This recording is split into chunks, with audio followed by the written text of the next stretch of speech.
প্রত্যেকে হেডিং করো ইতিহাসের আজকের টপিক উপজাতি কৃষক ও অন্যান্য বিদ্রোহ সমূহ।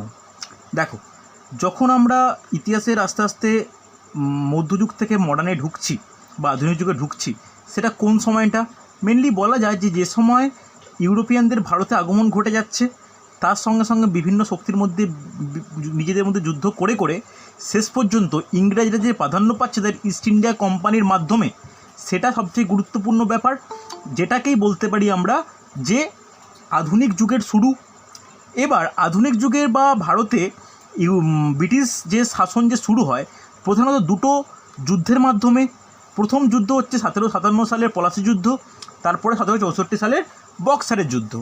এবার আমরা আগের কয়েকটা টপিকে আমরা নোট ডাউন করেই দিয়েছি প্রত্যেককে যে 1757 সালে যে রবার্ট ক্লাইভ বা লর্ড ক্লাইভ, সেখান থেকে একদম 1947 সালে মাউন্টব্যাটেন বা চক্রবর্তী রাজা গোপালাচারী হয়ে যেভাবে ব্রিটিশদের গভর্নর জেনারেল ও ভাইসরয় কীভাবে এগিয়েছিল সেটা কিন্তু আমাদের লেখানো হয়ে গেছিল।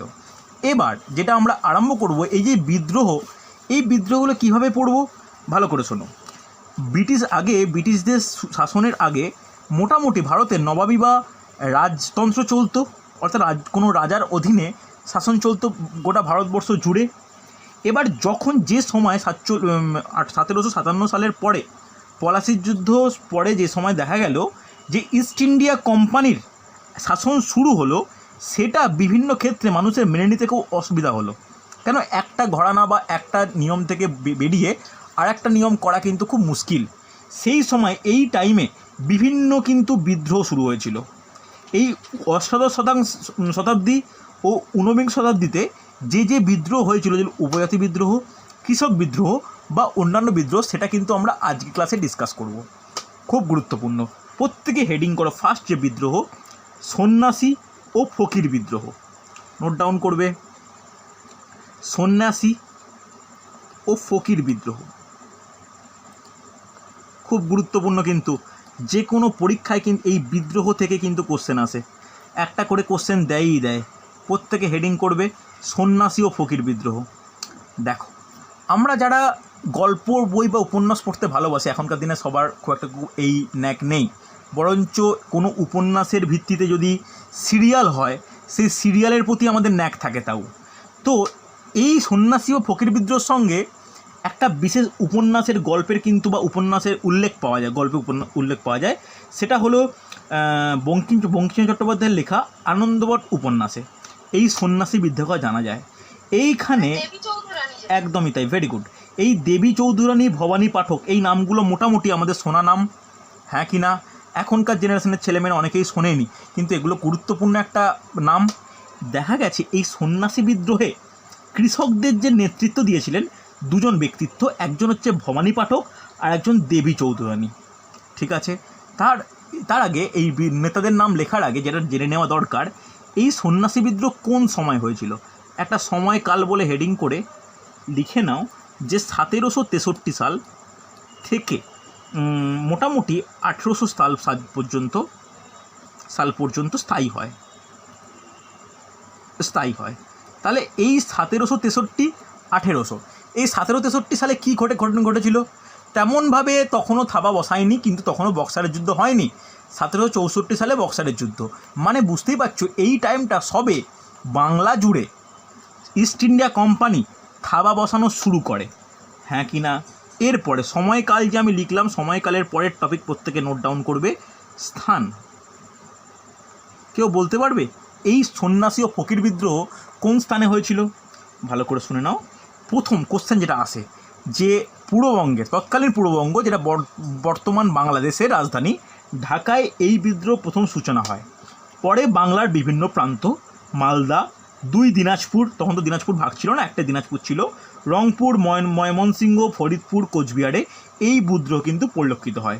Just first point note down করো, ঢাকায় এই বিদ্রোহ সূচনা হয়। প্রত্যেকে নোট ডাউন করো আমার সঙ্গে, এই বিদ্রোহের সূচনা হয়।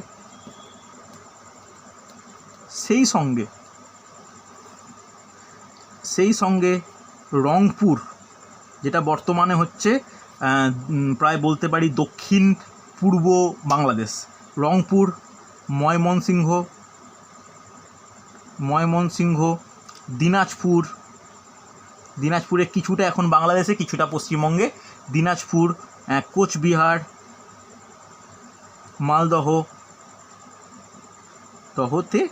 মালদহতে ছড়িয়ে পড়ে। লিখেছো? এর স্থান কিন্তু খুব ইম্পর্টেন্ট, সাল ইম্পর্টেন্ট আর স্থান ইম্পর্টেন্ট। এরপরে দেখো কারণটাও কিন্তু ইম্পর্টেন্ট, তবে কারণটা না একমাত্র ইম্পর্টেন্ট ডাব্লিউবিসিএস পরীক্ষার ক্ষেত্রে, অন্য কোনো পরীক্ষার ক্ষেত্রে কিন্তু কারণ কিন্তু ইম্পর্টেন্ট নয়। ইম্পর্টেন্স কোন জায়গায় শুরু হয়, সাল আর নেতৃত্ব। কারণ কি ভালো করে শুনে রাখো, যে সন্ন্যাসী ও ফকির যারা নামে বিদ্রোহটা, এরা মেনলি ছিল কি কৃষিজীবী। ওকে, যখন ইস্ট ইন্ডিয়া কোম্পানি শাসন করতে শুরু করে, তাদের যে ধার্য করা ভূমি রাজস্ব ও বিভিন্ন আইন এই কৃষকদের পরিপন্থী ছিল না, তাই তারা কিন্তু ক্ষুব্ধ হয়ে ওঠে। বুঝতে পেরেছো? এছাড়া সন্ন্যাসী ও ফকিরদের ওপর তীর্থকর জারি করা হয়, যে তীর্থকরটা অর্থাৎ তীর্থ যেতে হলে একটা বিশেষ প্রকার কর কোম্পানিকে দিতে হবে, এটা কিন্তু তারা রাজি হয়নি মেনে নিতে। তাহলে দুটো পয়েন্ট একটু লিখে রাখো। ফার্স্ট লিখে রাখো তীর্থকর, ছোটো ছোটো পয়েন্ট লিখে রাখো, মনে থাকবে। তীর্থকর ও যে ইস্ট ইন্ডিয়া কোম্পানির ভূমি রাজস্ব নীতি, ইস্ট ইন্ডিয়া কোম্পানির ভূমি রাজস্ব নীতি।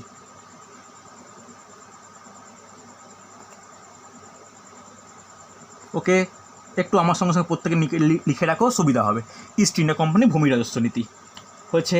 এবার নোট ডাউন করো নেতৃত্ব। নেতৃত্ব দিয়ে কিন্তু খুব প্রশ্ন আসে, নেতৃত্বটার পয়েন্টটা কিন্তু খুব ইম্পর্টেন্ট। নেতৃত্ব, তাহলে নেতৃত্ব বলতে ভালো করে শুনে নাও যে এখানে সন্ন্যাসী আর ফকির দুরকম রয়েছে। লিখে রাখো, দুটো বিদ্রোহকে একসঙ্গে বলা হলো, দুটো টাইপটা আলাদা থাকে। লিখে রাখো সন্ন্যাসীদের পক্ষে ব্যাকেরা লিখে রাখো কৃষক হিসাবে নেতৃত্ব দেন দেবী চৌধুরানী। আশা করি নামটা অনেকেই পরিচিত হয়েছ, কারণ দেবী চৌধুরানী সম্পর্কিত অনেক সিরিয়াল কিন্তু হয়েছে। ও ভবানী পাঠকও কিন্তু নাম তোমরা শোনা, ভবানী পাঠক, হ্যাঁ কি না, গল্পে তো এর উল্লেখ আছে। এবার ফকিরদের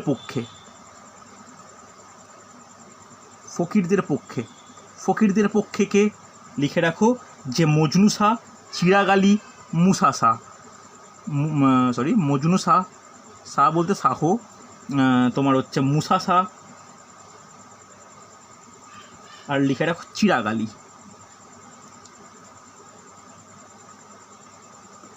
ওকে, কোনো অসুবিধা নেই। এবার একটা স্পেশাল পয়েন্ট লিখে রাখো যে বঙ্কিমচন্দ্র চট্টোপাধ্যায়ের আনন্দমঠ উপন্যাসে সন্ন্যাসী বিদ্রোহের কথা উল্লেখ পাওয়া যায়। ঠিক আছে, নোট ডাউন করো যে বঙ্কিমচন্দ্র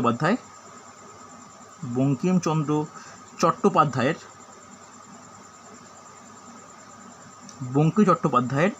আনন্দমঠ উপন্যাসে সন্ন্যাসী বিদ্রোহের কথা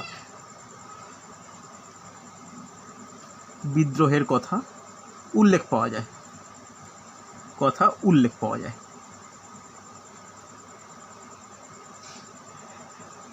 বলো, প্রত্যেকে নোট ডাউন করেছো? খুব ইম্পর্টেন্ট কিন্তু, হ্যাঁ কি না বলো, বোঝা না গেলে বলবে আমাকে, খুব ইম্পর্টেন্ট হয়েছে। চলো নেক্সট বিদ্রোহর নাম নোট ডাউন করো, রংপুর বিদ্রোহ। নেক্সট নোট ডাউন করবে যে বিদ্রোহ আমাদের গুরুত্বপূর্ণ, রংপুর বিদ্রোহ।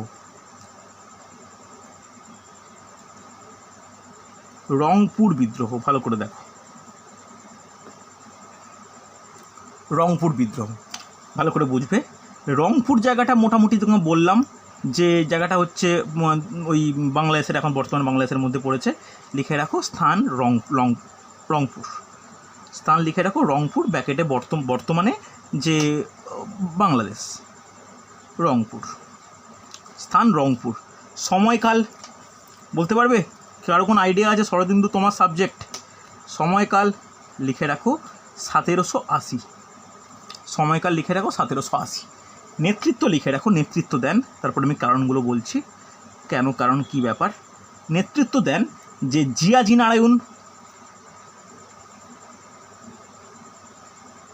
নারায়ণ ও নুরউদ্দিন।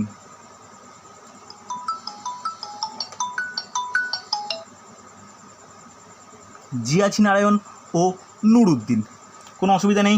এবার যেটা ইম্পর্টেন্ট, বিদ্রোহের কারণ ভালো করে শুনে রাখো।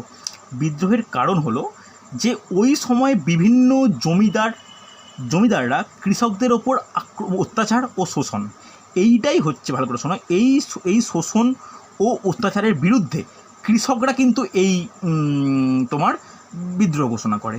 লিখে রাখো, কারণ বলে লিখে রাখো। কারণটা একমাত্র ইম্পর্টেন্ট WBCS পরীক্ষার জন্য, আর কোনো পরীক্ষায় তেমন কারণ আসে না। লিখে রাখো যে জমিদারের অত্যাচার ও শোষণ। এবার যদি অ্যাডেড ইনফরমেশান চাও তাহলে জমিদারের নাম লিখতে পারো যে দেবী সিংহ। ওকে, দেবী সিংহ জমিদার ছিলেন। জমিদার কী ছিলেন? ইনি ছিলেন কিন্তু ইস্ট ইন্ডিয়া কোম্পানি কর্তৃক একদম মানে ইজারাদার বলতে যারা টাকা সংগ্রহ করে বা রাজস্ব সংগ্রহ করে, অর্থাৎ ইনি কিন্তু খুব কোম্পানির কাছের লোক ছিলেন। তাহলে এনার কাছের লোক হওয়ার কারণে ইনি দেখলেন যে যখন কোম্পানি শাসন থাবা বসিয়েই ফেলেছে, কোম্পানির কাছাকাছি হওয়া মানে আমার কারো রিস্ক ফ্যাক্টর থাকছে না, আমার মাথার ওপর কোম্পানির হাত থাকছে। এই কারণে এনার অত্যাচার ও শোষণের মাত্রা বৃদ্ধি পায়। এদের বিরুদ্ধে রংপুরের কৃষকরা যে বিদ্রোহ করে তা কিন্তু রংপুর বিদ্রোহ নামে পরিচিত। ওকে, কোনো অসুবিধা নেই। চলো, খুব গুরুত্বপূর্ণ কিন্তু হয়েছে, ইম্পর্টেন্ট, বোঝা গেছে। আচ্ছা, আরেকটা জিনিস বলে নিই, আগেরটা আমি মিস করে গেছি, শুনে রাখো, এটা অতটা গুরুত্বপূর্ণ নয়। এই যে সন্ন্যাসী ও ফকির বিদ্রোহ বললাম, বলতে পারবে এগুলো কীভাবে দমন করা হয়? ভালো করে শুনে নাও। পরপর বিভিন্ন আক্রমণ বলতে যুদ্ধক্ষেত্রে, প্রত্যেকটা ক্ষেত্রে এদের যে শীর্ষস্থানীয় নেতৃত্ববৃন্দর মৃত্যু ঘটে এবং দেখা যায় যে সবচেয়ে লাস্টে প্রায় 87 সালের দিকে ভবানী পাঠকও কিন্তু ইংরেজদের হাতে পরাজিত নিহত হন এবং শেষ পর্যন্ত এই বিদ্রোহ সব নেতৃত্বের মৃত্যুর পরে বা অভাবে পুরোপুরিভাবে শেষ হয়ে যায়। আর একটা এখানে স্টার দিয়ে লিখে রাখতে পারো, এই যে সন্ন্যাসী এইটার পরে তোমরা এর নাম শুনেছিলে যখন আমি তোমাদের প্রত্যেককে পড়াই যে গভর্নর জেনারেল, সেই সময় হেস্টিংসের এই বিদ্রোহীদের, হেস্টিংসের নাম শুনেছিলেন নিশ্চয়ই। হেস্টিংস এই বিদ্রোহীদের পেশাদার ডাকাত হিসাবে উল্লেখ করেন। কোশ্চেন আসে কিন্তু, এটা লিখে রাখুন যে হেস্টিংস এই বিদ্রোহীদের পেশাদার ডাকাত হিসাবে উল্লেখ করেন, কিন্তু উল্লেখ করেন। এই পয়েন্টটা প্রত্যেকে লিখে রাখো, ঠিক আছে? যে পেশাদার ডাকাত কোন বিদ্রোহীদের বলা হয়, কে বলেছিলেন। আর একটা উইলিয়াম হান্টার নাম কিন্তু শোনা, যাদের ক্লাস নেই আমি রেকর্ডিং পাঠাবো, একটু দেখে নেবে। উইলিয়াম হান্টার এই বিদ্রোহকে কৃষক বিদ্রোহ বলেন। ঠিক আছে, মনে থাকবে। এই দুটো পয়েন্টটাই মিস করে গেছিলাম আগের বিদ্রোহের ক্ষেত্রে, খুব ইম্পর্ট্যান্ট। যে হেস্টিংস এই বিদ্রোহীদের পেশাদার ডাকাত হিসাবে তুলনা করেন, আর উইলিয়াম হান্টার এই বিদ্রোহকে কৃষক বিদ্রোহ বলেন। আর এটা যথেষ্ট গুরুত্বপূর্ণ বা উপযুক্ত যে হ্যাঁ, এটা কৃষকরাই এই বিদ্রোহ মেনলি করেছিল, এটাকে কৃষক বিদ্রোহ বলাই যায়, কিন্তু পেশাদার ডাকাত কথাটা এর সঙ্গে যায় না, কারণ এরা বাই প্রফেশন প্রত্যেকেই কিন্তু কৃষিজীবীই ছিল, তাই এখানে পেশাদার ডাকাতের সঙ্গে কোনো কিছু সিমিলারিটিস বা কোনো মিল পাওয়া যায় না। হয়েছে, এই হলো দেখো সন্ন্যাসী ও ফকির বিদ্রোহ। তারপরে যেটা বললাম রংপুর বিদ্রোহ, কোনো অসুবিধা নেই, হ্যাঁ কি না? চলো ভালো করে শুনে রাখো। এই হলো কারণ। দেখো, কারণ হলেও সেই সময় কোম্পানি তার সেনাপতি ম্যাকডোনাল্ডকে দিয়ে 1883 সালে এই বিদ্রোহ সম্পূর্ণভাবে দমন করিয়ে দেয়। ঠিক আছে, বোঝা গেছে। নেক্সট প্রত্যেকে হেডিং করবে, খুব গুরুত্বপূর্ণ লাস্ট এই সময়কাল, সেটা হচ্ছে পাইক বিদ্রোহ। হেডিং করবে পাইক বিদ্রোহ, ক কিন্তু পাইপ নয়, পয়াকা হস্যই ক। পাইক বিদ্রোহ কোন স্থানে ঘটেছিল কেউ বলতে পারবে? পাইক কোন স্থানে? লিখে রাখো ওড়িশা। কোন স্থানে? সময়কাল কত? সময়কাল কত? 1804 থেকে 1806। কোনো অসুবিধা নেই, বোঝা গেছে। এবার এখানের কারণ অতটা জানতে হবে না, নেতৃত্ব লিখে রাখো, কারণ অতটা গুরুত্বপূর্ণ নয়, বলে দিচ্ছি। নেতৃত্ব লিখে রাখো যে জগবন্ধু বিদ্যাধর মহাপাত্র, বিদ্যাধর মহাপাত্র এরা হচ্ছে এই বিদ্রোহের ক্ষেত্রে নেতৃত্ব দেন। যদি কারণ বলা হয়, কারণ কি বলতে পারি, ভালো করে শোনো। একইভাবে যে পাইক বলতে কারা, পাইক হলো, শুনে রাখো, পাইক হলো অস্থায়ী সৈন্য। বুঝতে পারলে? জাস্ট এখানটা ব্যাকেটে করে লিখে রাখো, পাইক কাদেরকে বলে? পাইক বলা হয় অস্থায়ী সৈন্যদের, অস্থায়ী সৈন্য। ওকে, তাহলে এরা বিদ্রোহ কেন করলো? ভালো করে শুনে রাখো, একটাই কারণ, যে ব্রিটিশদের ভূমি রাজস্বের বিরুদ্ধে। অর্থাৎ এই রাজস্ব বা এত করের যখন চাহিদা বাড়ছে ব্রিটিশ সরকারের, তার বিরুদ্ধে কিন্তু মানে কি বলবো, এদের বিদ্রোহ। কারণ লিখে রাখো, যে কোম্পানির ভূমি রাজস্ব নীতি, কোম্পানির ভূমি রাজস্ব নীতি।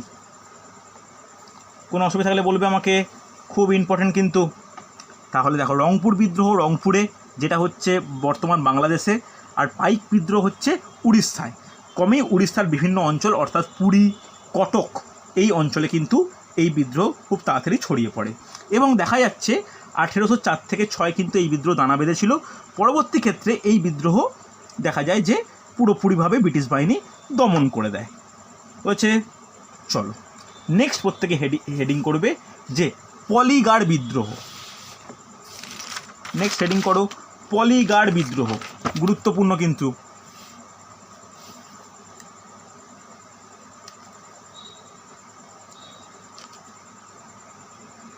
পলিগার বিদ্রোহ, কারো কোনো আইডিয়া আছে এটা কোন অঞ্চলে সম্পন্ন হয়েছিল? বলতে পারবে? পলিগার বিদ্রোহ কোন অঞ্চলে সম্পন্ন হয়েছিল? কারো কোনো আইডিয়া বলা যাবে? শরদিন্দু, নমিতা, কেউ বলতে পারে পলিগার বিদ্রোহ কোন অঞ্চলে সম্পন্ন হয়েছিল? বা পলিগার বলতে আমি কাদেরকে বোঝানো হয়? পলিগার বলা যাবে? ভালো করে শুনে নাও। পলিগার হলো দক্ষিণ ভারতের ভূস্বামী, ভূস্বামী বলতে জমিদার কথাটা বলতে পারো, যারা বিজয়নগর সাম্রাজ্যের জন্য কৃষকদের থেকে ভূমি রাজস্ব আদায় করত। আগে এইটুকু পয়েন্টটাকে লিখে নাও, যে পলিগার হলো দক্ষিণ ভারতের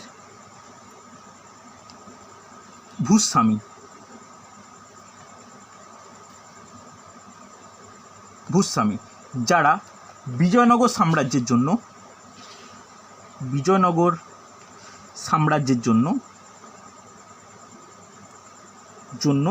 কৃষকদের থেকে ভূমি রাজস্ব আদায়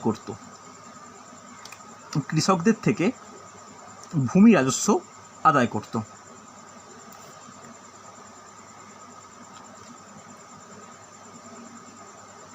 ওকে, এটা কিন্তু পলিগার। এইটা নিয়ে কিন্তু ডাইরেক্ট কোশ্চেন আসে যে পলিগার কাদেরকে বলি আমরা। বুঝতে পারলে? যেমন পাইক কাদেরকে বলি, এটাও যেমন কোশ্চেন, পলিগার কাদেরকে বলি, এটাও কিন্তু কোশ্চেন। বোঝা গেছে? এবার এই বিদ্রোহ কত সালে শুরু হয়? আচ্ছা, আগে স্থানটা লিখে নাও। স্থান কোথায়? স্থান কিন্তু মেনলি দক্ষিণ ভারত বলতে পারো, মেনলি কিন্তু দক্ষিণ ভারত, অনেকটা অঞ্চল জুড়ে। স্পেশাল কোনো একটা স্থান বলতে পারা যায় না, অনেকটা অঞ্চল জুড়ে। সময়কাল বা কোন সময় শুরু হয় এটাও নোট ডাউন করে নাও, যে 1799 সাল। 1799 সালে কিন্তু এই বিদ্রোহ শুরু হয়। হচ্ছে, দেখো ভালো করে শোনো, এর যে নেতৃত্ব, একবারই WBCS পরীক্ষায় এর নাম এসেছিল। এর নাম কিন্তু বেশ কঠিন নাম, যেহেতু সাউথ ইন্ডিয়ান নাম কঠিন হয়। ভালো করে লিখে রাখো নেতৃত্ববৃন্দের নাম। একজন নামই নেতৃত্ব, খুব ইম্পর্টেন্ট। পরে যাকে জনসমক্ষে, ইংরেজরা জনসমক্ষে কিন্তু ফাঁসি দেয়, একদম পুরো গ্রামের মধ্যে একটা অসত্য গাছে তাকে ফাঁসি দেয় জনসমক্ষে। নেতৃত্ব লিখে রাখো, কোট্টা বোম্মান পাঞ্চাল কুরুচি। লিখে রাখো, কোট্টা বোম্মান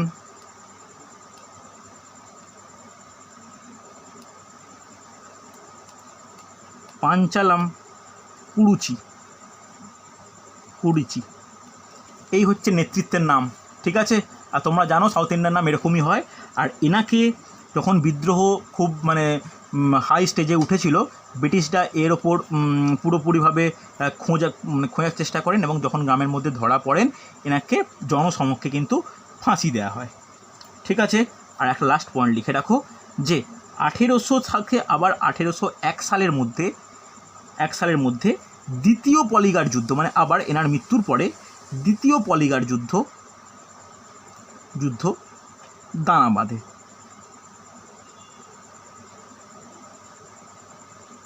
ওকে, এই দানা বাঁধলেও এটা সেই মতো কোনো মানে প্রপার নেতৃত্ব না থাকায় পরবর্তীকালে আবার এই বিদ্রোহ মানে ধামাচাপা পড়ে যায়। মেনলি বলা যায় সেই সময় দক্ষিণ ভারত একদম মানে কেরলের দিকে এই বিদ্রোহ খুব গুরুত্বপূর্ণ হয়েছিল। হচ্ছে কোনো অসুবিধা নেই, বোঝা গেছে। এই হচ্ছে পলিগার বিদ্রোহ। নেক্সট, পলিগার বিদ্রোহের পরে যে বিদ্রোহ আমাদের পড়তে হবে, নোট ডাউন করো, সেটা হচ্ছে পাগলাপন্থী বিদ্রোহ। লিখে নাও যে পাগলাপন্থী বিদ্রোহ। এটা কিন্তু ক্লাস 9-10 তোমরা পড়েছো, পাগলাপন্থী বিদ্রোহ।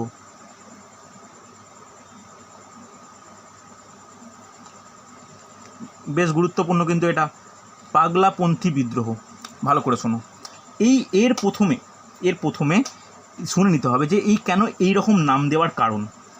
ভালো করে শুনে নাও যে এই বিদ্রোহ না মানুষকে মানে প্রথম ক্ষেত্রে এই বিদ্রোহটা ছিল একটা ধর্মের ভিত্তিতে বা একটা সামান্য কোনো ছোট্ট একটা কোনো ধর্মের একটা দীক্ষা নেওয়ার ওপর ভিত্তি করে এই বিদ্রোহ শুরু হলেও পরবর্তীকালে সেই সময় চিরস্থায়ী বন্দোবস্ত, রাজস্বের পরিমাণ বৃদ্ধি বা ইংরেজের সঙ্গে বার্মার যে যুদ্ধ, এই যুদ্ধের জন্য কর আদায়, এইগুলো ছিল এই বিদ্রোহের বেড়ে ওঠার কারণ।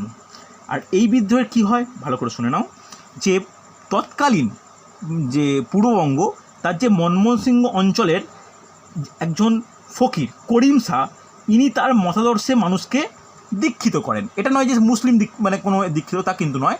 ইনি একটা জিনিস চেষ্টা করেছিলেন যে মানুষের মধ্যে যেন কোনো ধর্ম বা জাতির ভিত্তিতে কোনো ভেদাভেদ না থাকে। এবার এই সময় ওনাকে ভালো করে শুনে নাও, এই সময় ওনাকে এই যে ধর্ম বা জাতির ভিত্তিতে কোনো ভেদাভেদ থাকবে না, এই ব্যাপারটা প্রচার করার জন্য ওনাকে পাগল বা মানে পাগলের পোলাপ এরকমভাবে বলা হতো। তো ওনার যে এই বিদ্রোহ সবাইকে নিয়ে একত্রিত করে, এইটিই কিন্তু পাগলাপন্থী বিদ্রোহ নামে পরিচিত। বুঝতে পারলে? প্রথমে প্রত্যেকের স্থান বলে নোট ডাউন করো, স্থান লিখে রাখো যে ময়মনসিংহের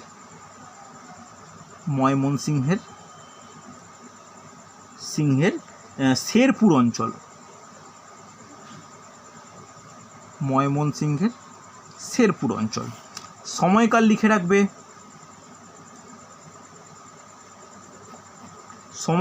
রাখবে, যে 1824 থেকে 1833। ওকে, নেতৃত্ব লিখে রাখো যে করিম শাহ।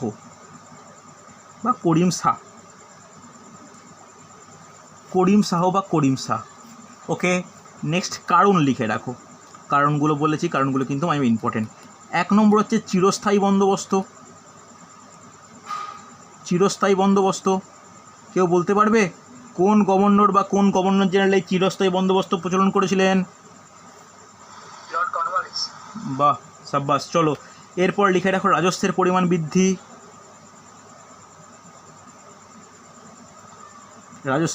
বৃদ্ধি। ওকে, এটা মোটামুটি এই পাগলাপন্থী বিদ্রোহের বেড়ে ওঠার বা দানা বেঁধার অন্যতম কারণ। মেনলি দেখো কারণগুলো পরীক্ষায় আসে না, মেন নেতৃত্ব, স্থান আর সময়টা কিন্তু ইম্পর্টেন্ট। বোঝা গেছে হ্যাঁ কি না?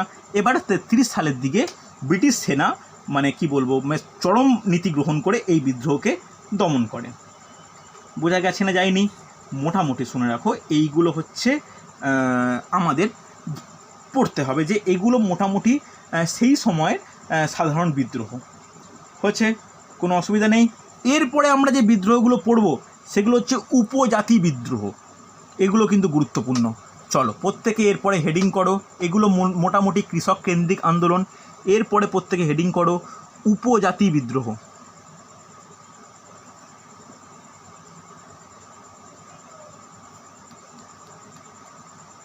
উপজাতি বিদ্রোহ ভালো করে শুনবে। উপজাতি বিদ্রোহের মধ্যে 1 নম্বর নাম্বারিং করে লিখব। উপজাতি লিখে রাখো চুয়াড় বিদ্রোহ। আশা করি চুয়াড় বিদ্রোহ নামটা তোমরা শুনেছো। চুয়াড় বিদ্রোহ। দেখো চুয়াড় বিদ্রোহ কি, ভালো করে শোনো। চুয়াড় বলতে কারা? চুয়াড় বলতে প্রধানত কৃষিজীবী উপজাতি। জাস্ট লিখে রাখো, চুয়াড় হলো কৃষিজীবী উপজাতি।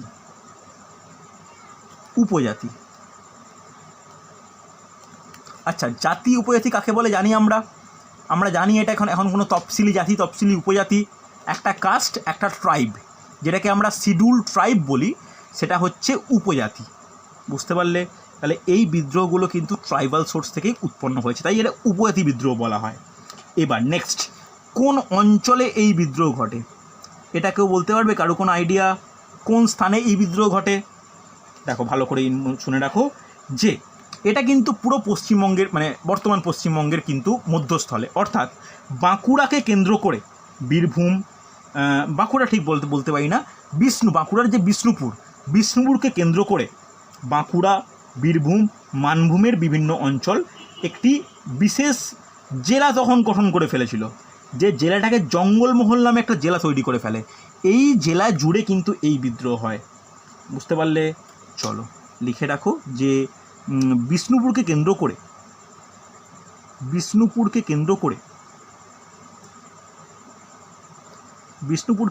করে বাঁকুড়া, বীরভূম, দেখো মানভূম বলতে কোনটা বলো তো? মানভূম কিন্তু এখন যেটা পুরুলিয়া, সেটা কিন্তু মানভূম। বুঝতে পারলে? মানভূমকে নিয়ে জঙ্গলমহল জেলা গড়ে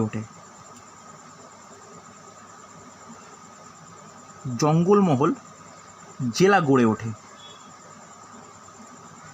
সেই সময় এই জঙ্গলমহল জেলাই কিন্তু চুয়াড় বিদ্রোহের সবচেয়ে গুরুত্বপূর্ণ স্থান।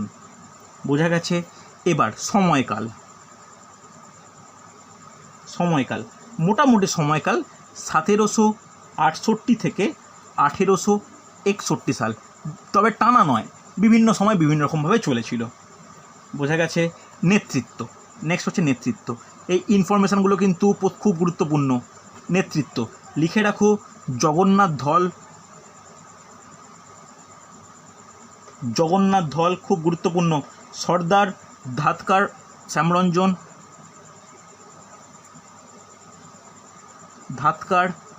শ্যামরঞ্জন, নেক্সট লিখে রাখো দুর্জন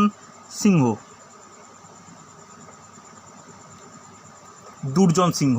এরা হচ্ছে এই চুয়াড় বিদ্রোহে কিন্তু নেতৃত্ব দেয়। বুঝতে পারলে?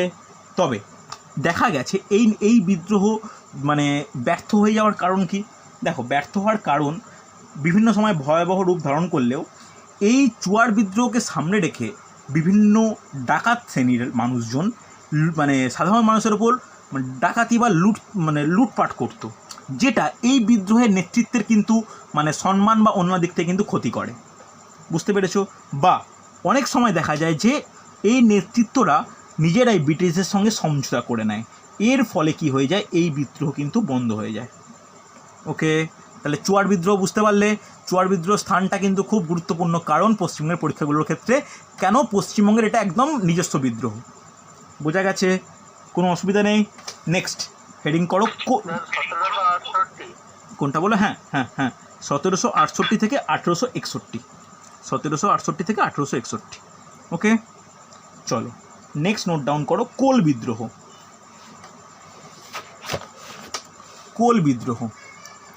2 নম্বর নোট ডাউন করবে, কোল বিদ্রোহ।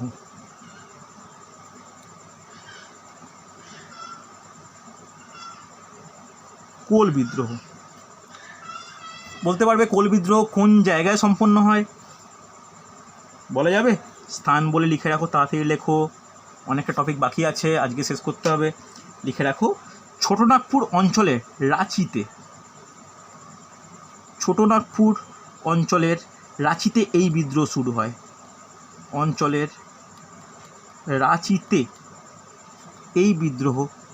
হয়।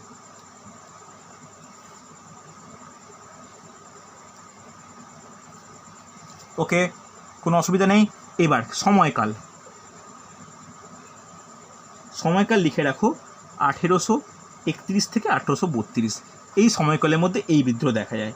হচ্ছে দেখো শুরু হয় হচ্ছে রাঁচিতে, কিন্তু পরবর্তী ক্ষেত্রে সিংভূম, মানভূম, হাজারিবাগ, পালমৌ এই অঞ্চল পর্যন্ত কিন্তু এই বিদ্রোহ সম্প্রসারিত হয়। হচ্ছে চলো নোট ডাউন করো নেতৃত্ববৃন্দ। নেতৃত্ব কারা এই বিদ্রোহে নেতৃত্ব দেয়? লিখে রাখো বুদ্ধু ভগত, জোয়া ভগত,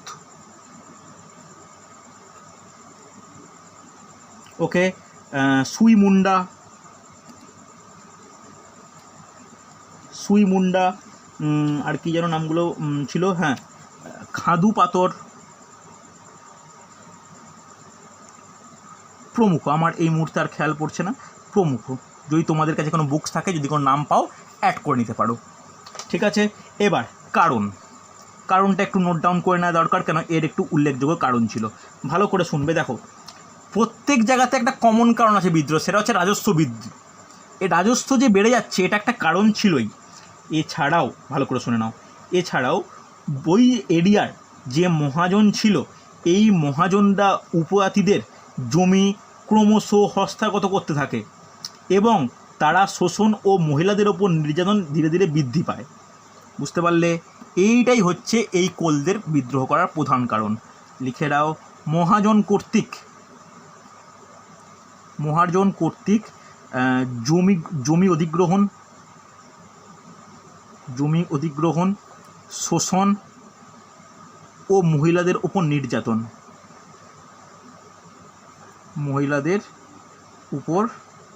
নির্যাতন। আর দ্বিতীয় কারণ হচ্ছে একই রকম কারণ, রাজস্ব বৃদ্ধি। এটা প্রত্যেকটা বিদ্রোহের ক্ষেত্রে কম বেশি একটা কারণ, রাজস্ব বৃদ্ধি। কোনো অসুবিধা নেই, হ্যাঁ কি না? চলো এবার দেখা গেছে, আমি এটা লেখাচ্ছি না, এগুলো ইম্পর্টেন্ট অতটা নয়, যে এই বিদ্রোহ দমন কীভাবে করা হয়। দেখো দমন করা হয়, দেখো ওই সময় ক্যাপ্টেন উইলবিন্স, ওই সময় যে ক্যাপ্টেন ছিলেন, যে সেনাবাহিনীর যে অধিকর্তা, ইনি কিন্তু বিশাল সেনাবাহিনী নিয়ে গিয়ে খুবই নৃশংসভাবে এদের নেত্রীদেরকে মেরে এই বিদ্রোহ কিন্তু পুরোপুরি একদম দমন করে দেয়। হচ্ছে ভালো করে শুনে নাও। এবার কিছুটা ক্ষেত্রে এই বিদ্রোহ দমন করার জন্য বা শান্ত করার জন্য যারা জমি অধিগ্রহণ করেছিল তাদের থেকে, সেই সব মহাজন থেকে কিছু জমি ওনাদের কিন্তু ফেরতও দেওয়া হয়। ঠিক আছে, গ্রামে কিন্তু ওই জমি ফেরতও দেওয়া হয়, বা যখন দেখতে পাচ্ছেন যে ফেরত নিয়েও এরা শান্ত হচ্ছে না, তখন নৃশংস একটা দমন প্রক্রিয়া গ্রহণ করা হয়েছিল। বুঝতে পারলে? চলো নেক্সট নোট ডাউন করবে সাঁওতাল বিদ্রোহ। 3 নম্বর নোট ডাউন করো, সাঁওতাল বিদ্রোহ। এই নামটার সঙ্গেও তোমরা পরিচিত, সাঁওতাল বিদ্রোহ। ভালো করে দেখো, খুব ইম্পর্ট্যান্ট এগুলো। দেখো সাঁওতাল বিদ্রোহ কত সালে সূচনা হয়, সময়কাল নোট ডাউন করবে, সময়কাল। দেখো যে কোনো পরীক্ষার জন্য গুরুত্বপূর্ণ, একটু ভালো করে পড়াশোনা করো। 1855। ঠিক আছে, সময়কাল 1855। আচ্ছা, এর নেতা বলতে পারবে, নেতৃত্ব, এটা বলা উচিত। কেউ অন্তত একজন বলো। সিধু ও কানু, এটা কিন্তু প্রত্যেকের জানা উচিত, সিধু ও কানু। ওকে, কোনো অসুবিধা নেই। এবার একটা পয়েন্ট জাস্ট লিখে রাখো, এটা কোশ্চেন এসেছিলো বলে আমি লিখে রাখছি, যে এই এমন একটা বিদ্রোহ যে কোনো প্রতীক নিয়ে শুরু হয়েছিল। এর প্রতীক কী ছিল? এই বিদ্রোহের প্রতীক ছিল শাল গাছের ডাল। এটা কিন্তু কম্পিটিটিভের জিকে হিসাবে ইম্পর্টেন্ট। শাল গাছের ডাল, এই প্রতীক নিয়ে এই বিদ্রোহ কিন্তু শুরু হয়। যুদ্ধ ঠিক না, বিদ্রোহ শুরু হয়। ওকে, অসুবিধা নেই। এবার লিখে রাখো স্থান, কোন স্থান থেকে শুরু হয়, কোন স্থানে ব্যাপ্তি ঘটেছিল। প্রথম শুরু হয়েছিল কোথায়? যে বাঁকুড়া অঞ্চলে, তারপরে বাঁকুড়া থেকে উড়িষ্যার কটক, ধলভূম, মালভূম, বীরভূম প্রত্যেক অঞ্চলে কিন্তু ছড়িয়ে পড়ে। হয়েছে, লিখে রাখো বাঁকুড়া, ধলভূম, সিংভূম। দেখো বর্তমানে কিন্তু এই সমস্ত নামের তেমন ব্যাপারটা কমে গেছে, কারণ অনেক ক্ষেত্রে নাম প্রচুর পরিমাণে পরিবর্তন হয়েছে। বীরভূম, তারপরে হচ্ছে মানভূম, কটক, পালামৌ প্রভৃতি অঞ্চলে এই বিদ্রোহ কিন্তু ছড়িয়ে পড়েছিল। এবার বিদ্রোহের কারণ দেখো, কারণ অনেক কারণ ছিল, 1 2 3 করে পয়েন্ট লিখে রাখা দরকার। ফার্স্ট, চিরস্থায়ী বন্দোবস্ত। চিরস্থায়ী বন্দোবস্ত দেখো, প্রত্যেকে নোট ডাউন করো ইম্পর্ট্যান্ট এই জিনিসগুলো হয়েছে। তারপরে মহাজনদের শোষণ, মহাজনদের শোষণ। 3 নম্বর লেখো যে খ্রিস্টান মিশনারিরা ধর্মান্তকরণ নীতি, এটা কিন্তু একটা খুব ইম্পর্ট্যান্ট কারণ হয়েছে, লিখে রাখো যে খ্রিস্টান কর্তৃক ধর্মান্তকরণ নীতি, ধর্মান্তকরণ নীতি। ওকে, এছাড়া একটা স্পেশাল কারণ রয়েছে, এটা একটু লিখে রাখা দরকার, যে কোম্পানির কিছু মানে বিজাতীয় বিচার ব্যবস্থা যেটা শুধুমাত্র সাঁওতালদের জন্য করা হয়েছিল, যা সাঁওতাল ঐতিহ্য ও রীতিনীতিকে আঘাত ঘটে হয়েছে, যার ফলে হুল বিদ্রোহের সূচনা ঘটে। বুঝতে পারলে? যার ফলে হুল বিদ্রোহের সূচনা ঘটে। হুল কথাটা কিন্তু এখনও শুনে থাকবে, প্রত্যেক 30শে জুন হুল দিবস পালন করা হয়। হ্যাঁ কি না? কী করে হুল দিবস পালন করা হয়, কেন করা হয়? 1855 সালের 30শে জুন সাঁওতালরা ভগ্নাডিহি বলে একটা জায়গা মানভূম অঞ্চলে, তার মাঠে প্রায় 10,000 সাঁওতাল যোগদান করে হুল বিদ্রোহ শুরু করে, যেটা সাঁওতাল বিদ্রোহের একটি অংশ বিশেষ। সেই দিনটিকে স্মরণীয় করে রাখার জন্য হুল দিবস এখনও কিন্তু 30শে জুন, প্রত্যেক 30শে জুন কিন্তু পালন করা হয় হয়েছে। জাস্ট ছোট্ট করে একটা হেডিং করো, হুল বিদ্রোহ। হুল বিদ্রোহ দেখো, হুল গ্রামটা এখনও শুনে থাকবে, যারা গ্রামাঞ্চলে থাকো বা যারা দেখো হুল বিদ্রোহ নামটা শুনে থাকবে। হুল বিদ্রোহ কি, লিখে রাখো, সাঁওতাল ঐতিহ্য ও রীতিনীতির বিরুদ্ধে, রীতিনীতির আঘাতের বিরুদ্ধে এই বিদ্রোহ শুরু হয়।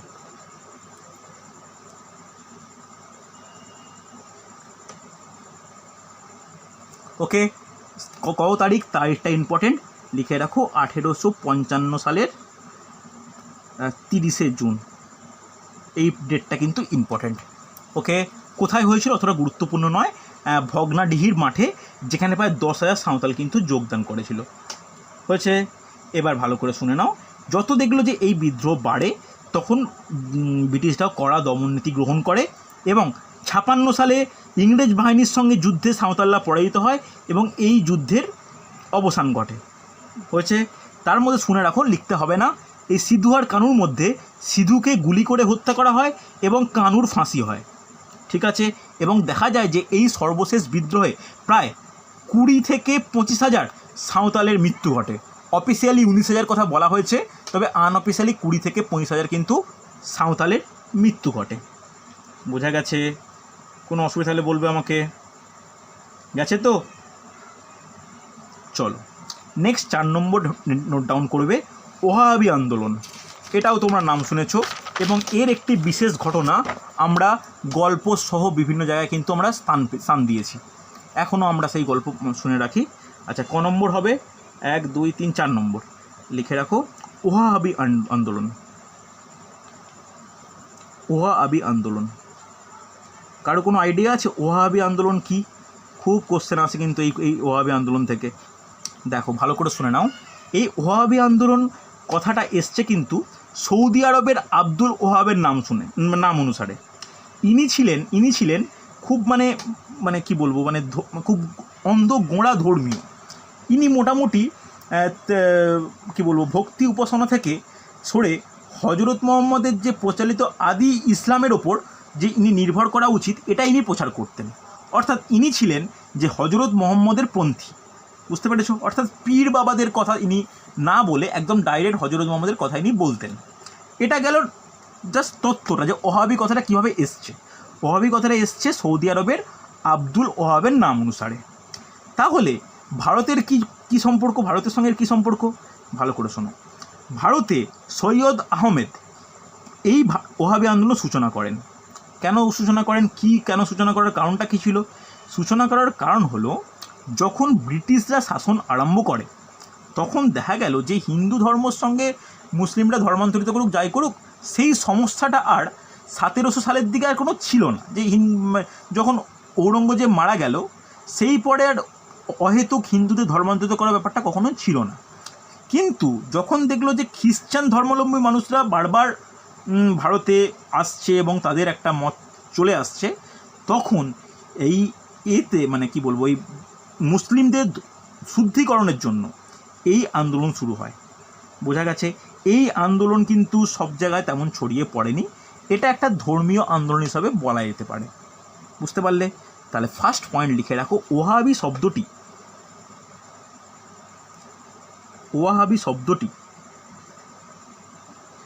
শব্দটি সৌদি আরবের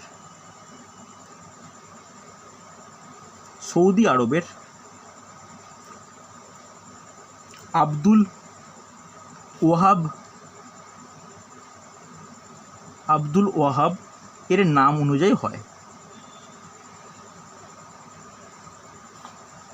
আব্দুল ওয়াহাবের নাম অনুযায়ী হয়েছে। এবার ভারতে কত সালে এটা শুরু হয়, সময়কাল কত? দেখো সময়কাল মোটামুটি 1831 সাল সময়কাল। ওকে, স্থান কোথায়? স্থান যদি বলি, স্থান কি বলতে পারি? বাংলা, বিহার,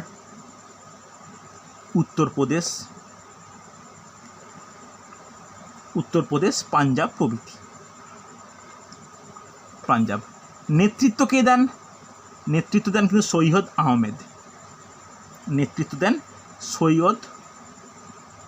আহমেদ। ওকে, অসুবিধা নেই। এবার দেখা যায় যে 1831 সালে বালাকোটের যুদ্ধে ইংরেজদের নিকট সৈয়দ আহমেদের পরাজিত হয় এবং মৃত্যু হয়। বুঝলাম, এতটা পর্যন্ত কোনো অসুবিধা নেই। তাহলে বাংলায় একটা গুরুত্বপূর্ণ ব্যাপার আছে, একটা জাস্ট ছোট্ট করে পয়েন্ট হেডিং করো, বাংলায় ওয়াহাবি আন্দোলন। এটা কিন্তু ইম্পর্টেন্ট, ওয়াহাবি আন্দোলন। তাহলে এই সৈয়দ আহমেদ আলী ইনি হচ্ছেন সর্বভারতীয় একজন নেতৃত্ব কার? ওয়াহাবি আন্দোলনের। বাংলায় এই নেতৃত্ব কে দেন, কেউ বলতে পারবে? বাংলায় আমরা একজনের নাম কিন্তু শুনেছিলাম, বিভিন্ন গল্পে শুনেছি, বিভিন্ন জায়গায় শুনেছি, তিতুমির নাম শুনেছো? তিতুমিরের নাম কে কে শোনোনি? আশা করি শুনেছো। যার প্রকৃত নাম কি? যার প্রকৃত নাম হচ্ছে মীর নিসার আলী, হ্যাঁ কি না? যা তিতুমির নামে পরিচিত। এই তিতুমিরের নেতৃত্বে বাংলায় কিন্তু ওয়াহাবি আন্দোলন শুরু হয়, হ্যাঁ কি না? এবার এনার কিন্তু একটি বিশেষ মানে ঘটনা রয়েছে, যেটা হচ্ছে 24 পরগনার নারকেলবেড়িয়া গ্রামে বাঁশের কেল্লা নির্মাণ, হ্যাঁ কি না? মনে পড়ছে? এই বাঁশের কেল্লা নির্মাণ কিন্তু তিতুমিরের একটি উল্লেখযোগ্য ঘটনা। লিখে রাখো যে 24 পরগনা জেলায়, তখন উত্তর আলাদা পূর্ব দক্ষিণ আলাদা এরকম হয়নি, 24 পরগনা জেলায় নারকেলবেড়িয়ায়, এগুলো গল্পে বা বিভিন্ন জায়গায় পড়েছো কিন্তু তোমরা ছোটোবেলায়, নারকেলবেড়িয়ায় বাঁশের কেল্লা নির্মাণ করেন।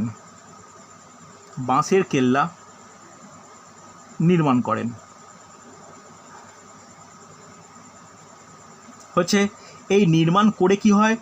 নির্মাণ করে মানে কি বলবো, প্রায় 20 জন সিপাহী জমিদারকে নিয়ে যদি তখন তিতুমিরকে আক্রমণ করতে যাওয়া হয়, তখন বাঁশের কেল্লা ভেঙে যায় এবং ওই বাহিনীর আক্রমণে মানে কি বলবো, টোটাল ওই বাহিনীর আক্রমণে তিতুমিরের বাঁশের কেল্লা ভেঙে গেল। তিতুমির কিন্তু পরাজিত হয়নি। পরবর্তীকালে 1831 সালে তখন তৎকালীন যে গভর্নর জেনারেল উইলিয়াম বেন্টিংট একটি বিশেষ দল পাঠান, যে দলের কামানের গোলায় যে বাঁশের কেল্লা সম্পূর্ণভাবে ধ্বংস হয় এবং তিতুমিরের মৃত্যু ঘটে। কত সাল? 1831 সাল। 1831 সালে লিখে রাখো, লর্ড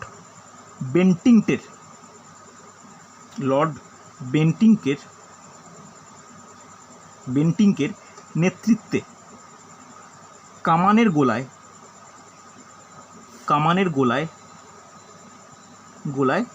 বাঁশের কেল্লা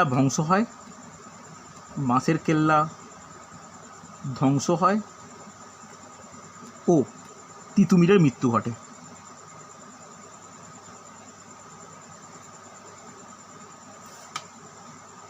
লিখেছো প্রত্যেকে? হ্যাঁ কি না হলে বলবে আমাকে। ইম্পর্টেন্ট কিন্তু। হয়েছে না হয়নি? এতটা পর্যন্ত বুঝতে অসুবিধা নেই? হয়েছে স্যার। চলো দেখো, তাহলে মোটামুটি উপজাতি বিদ্রোহ আমরা করলাম। এরপরে আরও কিছু স্পেশাল কিছু বিদ্রোহ রয়েছে, জানতে হবে।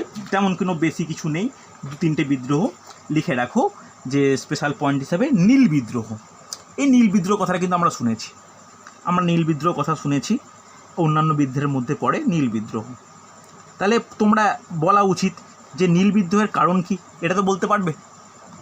নীল বিদ্রোহের কারণ কি বলা যাবে? শুনে রাখো যে নীল চাষ করতে অস্বীকার করা। বুঝতে পারলে? এটাই হচ্ছে মেন বিদ্রোহ কাজ আর কি। কেন বিদ্রোহ নীল অস্বীকার করেছিল? কারণ প্রচুর পরিমাণে অত্যাচার ও শোষণ। বুঝতে পারলে? এই অত্যাচার ও শোষণটাই হচ্ছে সবথেকে গুরুত্বপূর্ণ। তার প্রতিবাদেই কী হয়? নীল বিদ্রোহ শুরু হয়। হচ্ছে ফার্স্ট নোট ডাউন করো সময়কাল, তাড়াতাড়ি করবে। আর 2টো বিদ্রোহ লেখানো আছে। সময়কাল কি লিখে রাখো? 1859 থেকে 1860, এটা সময়কাল। উল্লেখ্য একটা জিনিস লিখে দরকারটা স্টার দিয়ে লিখে রাখো যে ভারতে তো নীল চাষ কখনো হতো না, তাহলে নীল চাষটা কে শুরু করলো? এটা কিন্তু খুব একটা জিকে হিসাবে খুব ইম্পর্টেন্ট। লিখে রাখো 1777 সালে, 1777 সালে ফরাসি লুই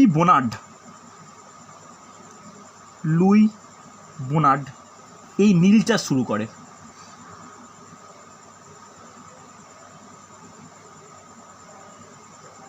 ওকে, এটার এক্সট্রা পয়েন্ট লিখে রাখলাম, এটা কিন্তু ইম্পর্টেন্ট হচ্ছে। চলো, স্থান কোথায় লিখে রাখো? নদিয়া জেলায়। দেখো তখন নদিয়া জেলাও কিন্তু অবিভক্ত ছিল, এই নয় যে পশ্চিমবঙ্গ ভেবো না, তখন নদিয়া জেলা অবিভক্ত ছিল। নদিয়া জেলার গোবিন্দপুরে, শর্ট কোশ্চেন আসে, গোবিন্দপুরে এই বিদ্রোহ কিন্তু শুরু হয়। হচ্ছে এবার নেতৃত্ব দিয়েও কোশ্চেন আসে। নেতৃত্ব লিখে রাখো দিগম্বর বিশ্বাস ও বিষ্ণুচরণ বিশ্বাস ও দিগম্বর বিশ্বাস।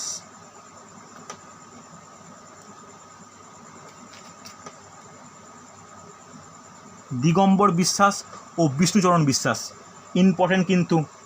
হচ্ছে এবার বিদ্রোহের ফলাফল কি?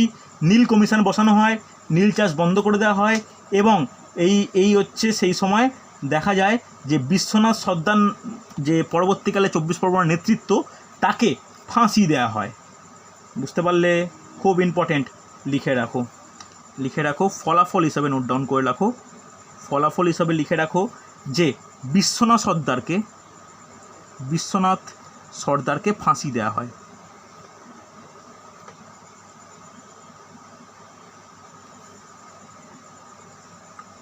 হয়। ওকে, এবার ব্যাকেটে লিখে রাখো এনাকে প্রথম শহীদ হিসাবে গণ্য করা হয়।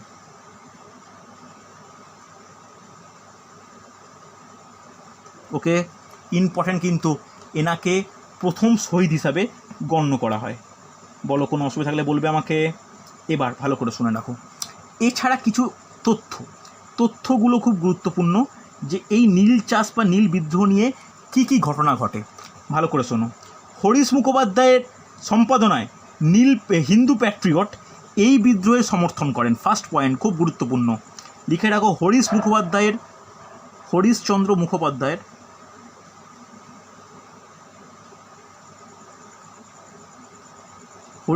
মুখোপাধ্যায়ের হিন্দু প্যাট্রিয়ট এই বিদ্রোহকে সমর্থন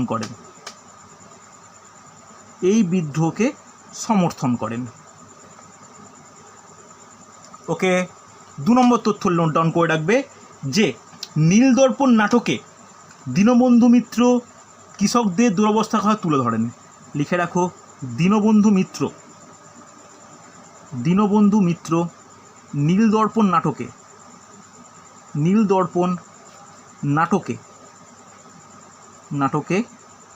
কৃষকদের দুরবস্থা তুলে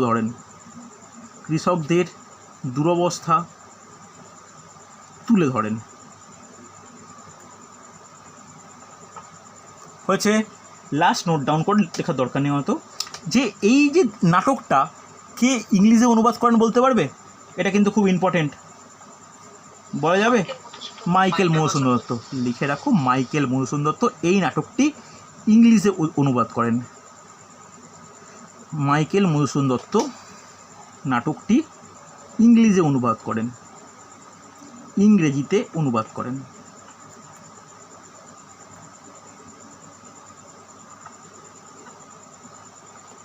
হয়েছে। কোনো অসুবিধা থাকলে বলবে। দেখো, এই হলো আমাদের টোটাল বিভিন্ন টপিক, যেখানে বিদ্রোহ সম্পর্কে প্রত্যেকের তথ্য আমি লিখে দিলাম। এইগুলো কিন্তু খুব ইম্পর্টেন্ট, বুঝতে পারলে? বিভিন্ন সময়কালে কিন্তু এই বিদ্রোহগুলো খুব ইম্পর্টেন্ট হয়েছে, বোঝা গেছে? এরপরে আর এতটা পর্যন্ত আজকে, এরপরে কিছু করাবো না। তবে আমি তোমাদের একটা গ্রুপ, তোমাদের গ্রুপে এরপরে মানে ছোট ছোট আর যে বিদ্রোহগুলো বাকি থাকছে দেশ জুড়ে, যেমন কুকা বিদ্রোহ পাঞ্জাবে, তোমার বুন্দেলা বিদ্রোহ বুন্দেলখণ্ড অঞ্চলে, এগুলো জাস্ট আমি অতটা গুরুত্বপূর্ণ নয়, এগুলো অ্যাডেড ইনফরমেশান। আমি জানি রে বাবা, কুকা বিদ্রোহ পড়ে, বুন্দেলা বিদ্রোহ পড়ে, তোমার রামসি বিদ্রোহ পড়ে। তো যে বিদ্রোহগুলো আমি লেখালাম এগুলো মোস্ট ইম্পর্ট্যান্ট। এছাড়া কুকা, বুন্দেলা, রামসি এই বিদ্রোহগুলো আমি তোমাদেরকে আমি নোট ডাউন করিয়ে পিডিএফ করে তোমাদের গ্রুপে দিয়ে দেবো, ঠিক আছে? তোমরা একটু ভালো করে সেই বিদ্রোহগুলো নোট ডাউন করে রেখো, তাহলে এই গোটা টপিকটা কমপ্লিট হবে। এতক্ষণে যতটা লেখালাম, এরপরে তোমরা দুটো পেজ ফাঁকা দেখবে, ঠিক আছে? দুটো পেজের মধ্যে ওই যে বিদ্রোহগুলো আমি বলবো সেইগুলো কিন্তু নোট ডাউন করে নেবে। একদম পুরোপুরি শেষ করব একদম বরদৌলি বিদ্রোহ দিয়ে, যে বরদৌলি বিদ্রোহের মধ্যে বা সত্যাগ্রহের মধ্যে আমরা বল্লভভাই প্যাটেলের নাম পাই, যেটা আসামে ঘটেছিল। এছাড়া খেদা, চম্পারণ, যেগুলো গান্ধীজির নেতৃত্বে যে সত্যাগ্রহ বা বিদ্রোহগুলো হয়, সেগুলোও কিন্তু আমি নোট ডাউন করিয়ে রাখবো। তাহলে যখন গান্ধীজি পড়াবো বা পরবর্তীকালে কোনোগুলো পড়াবো, সেখানে কিন্তু এগুলো করতে পারবে, বুঝতে পারলে? একদম যে আধুনিক বিদ্রোহ, আধুনিক বলতে একদম 47 সালের দিকে যে বিদ্রোহ ঘটে, তেলেঙ্গানা বিদ্রোহ, সেটাও আমি নোট ডাউন করে রাখবো, বুঝতে পারলে? চলো, আজকে তাহলে এতটাই। আমি রেকর্ডিং রাত্রিবেলা দিয়ে দেবো। তোমরা যারা কোনো ডাউট হয়েছে বা দেখতে পারোনি বা কোনো বুঝতে পারোনি বা কোনো কিছু মিস করে গেছো, তোমরা কিন্তু রেকর্ডিং দেখে নিতে পারবে, বুঝতে পারলে? চলো, আশা করি প্রত্যেকে নোট ডাউন করতে পেরেছো। এই টপিকটা এই রোববারের মক টেস্টে কিন্তু আমি রাখবো, ঠিক আছে? এই টপিকটা কিন্তু এইবারের মক টেস্টে রাখবো, তো তোমরা কিন্তু একটু ভালো করে দেখে নেবে। ওকে, চলো, আজকে এতটাই। ওকে।